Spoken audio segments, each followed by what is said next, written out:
The next level of organization after cells is tissues. The objective of this video is to describe how cells are arranged into tissues. Cells that are of the same type are arranged together into tissues in order to maximize efficiency. Examples of tissues are epithelial tissues.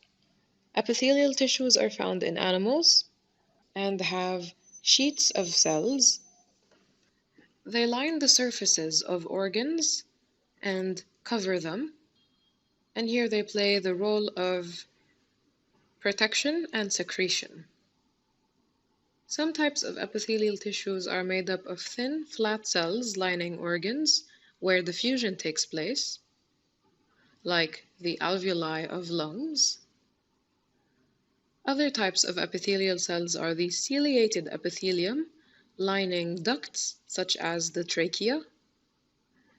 These contain structures called cilia that are used to move mucus over the epithelial surface. So even the same kind of tissue, like epithelial tissues, can have different subtypes and be even more specialized to perform certain functions in certain areas of the body. Another kind of tissue is the xylem found in plants. It is made up of a number of similar cell types, the xylem cells.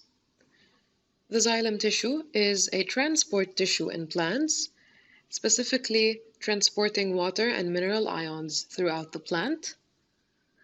The xylem also gives the plant mechanical support since it allows the passage of water to give turgor pressure to the plant.